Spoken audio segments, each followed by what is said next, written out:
હવે સમાચારોમાં આગળ વાત કરીએ આપણે સુરેન્દ્રનગરની તો વડવાડા દૂધરેજ ધામ ખાતે હોળી મહોત્સવ યોજાયો હતો। આ ધાર્મિક અને સામાજિક કાર્યક્રમમાં હર્ષ સંઘવી વિશેષ ઉપસ્થિત રહ્યા હતા। તેમની આગમન પર વડવાડા ધામના મહંત કનીરામ બાપુએ પાઘડી પહેરાવી સન્માન કરી શુભેચ્છાઓ પાઠવી હતી। આ કાર્યક્રમ દરમિયાન ત્યાં લોક ડાયરામાં મોટી સંખ્યામાં માલધારી સમાજ અને ભક્તજનો ઉમટી પડ્યા હતા।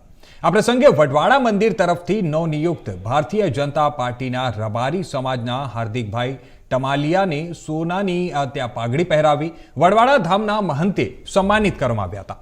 ત્યારે સંબોધન દરમિયાન ગૃહમંત્રી હર્ષ સંઘવીએ ગૌ હત્યા વિરુદ્ધ કડક વલણની વાત કરી અને જણાવ્યું કે ગૌ હત્યારાઓને કાયદાનું ભાન કરાવવું જરૂરી છે।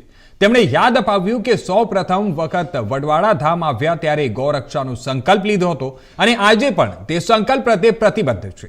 ગૃહમંત્રીએ જણાવ્યું કે કનીરામ બાપુના આશીર્વાદથી જે કામ શરૂ કર્યું છે તેનો હિસાબ આપવા ફરી આવશે। ગૌ હત્યારાઓને શોધી અને કાયદેસરની કડક કાર્યવાહી કરવામાં આવશે અને તેઓ સીધા પગલે ચાલી પણ ન શકે તેવી કડક વ્યવસ્થા કરવામાં આવશે તેવી ચેતવણી પણ આપી છે। અંતમાં તેમણે માલધારી સમાજને ગૌરક્ષા માટે એકજૂટ થઈ અને સરકારને સાથ અને સહકાર આપવા માટે અપીલ કરી હતી।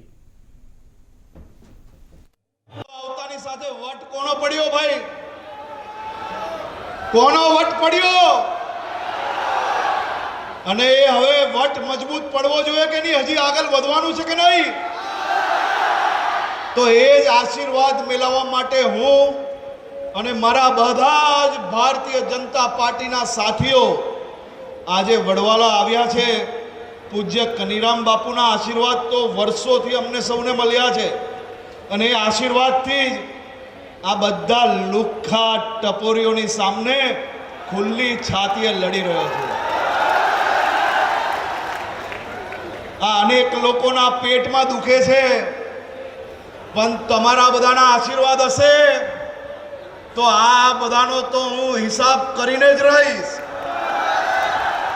અને કરવો પડે કે ના કરવો પડે ભાઈ? આ આટલો ઢીલો સહયોગ તમારો મને પછી મજબૂત કેમ બનાવશે ભાઈ? આ લુખ્ખા ટપોરીઓનો હિસાબ કરવો પડે કે નહીં? અને તમે બધા મજબૂતાઈથી સાથ આપશો કે નહીં?